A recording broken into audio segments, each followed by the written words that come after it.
Thank you for having me. Although I come from Belgium, from the Low Countries, to the mountainous community. Now IEEP, my organization, is not a member of your consortium of the project, but in my role as a policy analyst, as introduced, I follow the developments of this law, of this proposal for a new law, among other initiatives as well. And at IEEP, we are a think tank, and we provide evidence-based research and advice to make better decision making. I am here as a member of the Biodiversity and Ecosystem Services Group to talk about the nature restoration law. IEEP also is leading a platform together with other policy experts from other sectors to promote evidence-based policy making.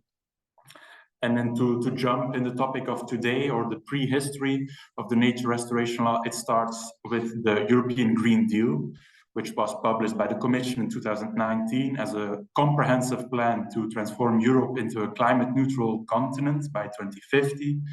And it emphasizes the importance of social justice and ensuring that no one is left behind on the continent. It is a response to the urgent need to restore our natural capital. So this includes those protected habitats, natural sites, which are currently for 80% of them in an unfavorable state. So it's exactly those areas that we protect, that we rely on for our food security, clean air, water and soil, that are in a bad state and need to be restored. This European Green Deal is now also linked to the post-COVID recovery plan. And in this one leaflet here on preserving and restoring ecosystems, we find the biodiversity strategy part of the Green Deal, which is published then the next year by the Commission in 2020 as a key part of the Green Deal. And this one aims to put biodiversity on a path to recovery with really support of the member states. The member state countries, they are invited to make pledges, voluntary pledges to support, and we are now waiting with some delay on those pledges still. The strategy, it's a policy instrument. It's a tool that fits also in the global international biodiversity framework and engagement there. It is in line with what our directly elected representatives of the European people and the political agreements came to after the many, for example, climate strikes. But as a strategy, it is not legally binding. It holds some political authority, and other initiatives within this Green Deal, you could imagine, are the climate law, but also the soil monitoring law. But in this biodiversity strategy, we find the new, or in the proposal phase, being the nature restoration law. This is really a flagship initiative and the first EU legal proposal specifically on nature in maybe 30 years. It provides a clear first definition of nature restoration, and it aims to halt and reverse this loss of biodiversity. This law, what's new about it, is that it moves away from the voluntary commitments and sets more legally binding targets with deadlines and with goals. This is a significant step forward because nature restoration in some form has always been an aim or a target in previous policies as well, such as the bird and habitat directives, but never really achieved. So this law, this proposal, has been the subject of much debate, as you probably all saw, which is a good thing to have, actually. There has been a strong opposition from the center-right groups in the parliament, but also an overwhelming support from scientists, from hundreds of businesses, including those in renewable energy, food, and other sectors, and some of the biggest corporations as well. So now this new proposal, the Commission is still 100% to turn it into reality. And this would come in the form of a regulation, which means that it would not take extra time to transfer or translate it into the national legislations. And it will ensure more uniformity across the member states, with enforcement possible in the courts. So the platform I introduced to you, it has already calculated and shown that the nature restoration could offer a lot big benefits, bigger than the costs would ever be. And there is a clear win-win for tourism, for recreation, green job creation, as you also indicated a bit in the moving study, I think. So after years of negotiations, hard work and advocacy, the law in the form of a regulation is close to becoming a reality after the approval or the adoption in the Parliament last July with some amendment points I would like to go over. But one MEP claimed that the law is now an inevitability and is nothing short of a win for every person and every place in the whole continent. And as we are currently in the Spanish presidency of the European Court, they are ready to engage in the trilogue negotiations after the adoption. This means in his whole roadmap, the Commission's proposal here on the far left side was approved by the Parliament and by the Council, and we are now here in this trilogue phase where after the debates and the amendments in the working groups and committees, the three institutions will now come together and negotiate to reach a political agreement more in a final text. The second of three trilogue meetings is actually taking place today.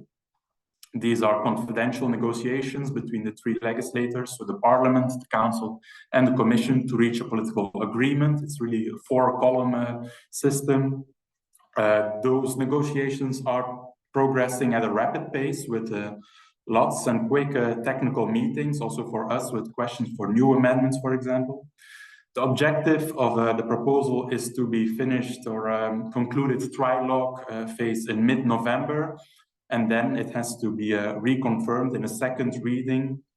And we aim that it's voted or agreed on in early 2024. Now you should know, as with many other proposals as well, the law is expected to be less ambitious than the original proposal from the Commission.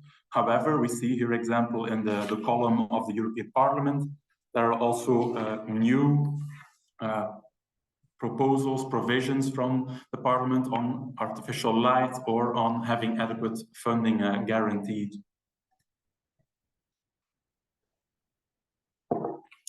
Some key articles I wanted to go over with you, because I think they are relevant to the mountainous regions. Are first up the Annex 1, those protected areas you spoke about before. Here we see that the Parliament has severely weakened the legally binding aspects of the regulation by removing those intermediate targets in 2030, 40, 50. It's these targets that are actually important for tracking the progress and ensuring that the law is on track to achieve its goal. So that's a pity. We'll see how it ends up after the trilogues. But it will be harder to make the member states accountable, of course. Then there's something on peatlands here, which is an important factor in achieving the climate goals as well. But I see the current remaining peatlands, they're a bit outside of the moving reference region, so I'll quickly skip it. And then we see another new proposal from the Parliament actually to make a legal binding goal of having planted 3 billion additional trees by the end of the decade. So what is important to you? I would answer to the central question of the day related to these protected natural sites, which opportunities there are.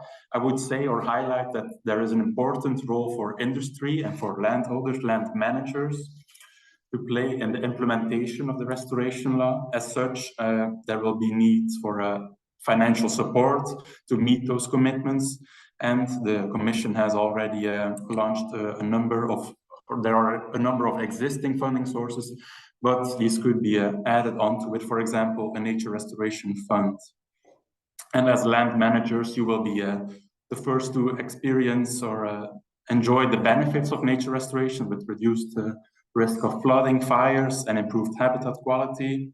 But you will also be, of course, the first to experience the challenges, such as the need to change the land management practices, which is something we are also very interested in, listening to the previous speaker, for example, on the farmers. But the next speaker then will show more on the implementation at the member state level. So it remains just to thank you. I'm very grateful for the opportunity to have quickly shown you the state of play of this law, and I've already learned a lot from you. So I wish you a constructive day and a good discussion for the rest of the day. Thank you. you.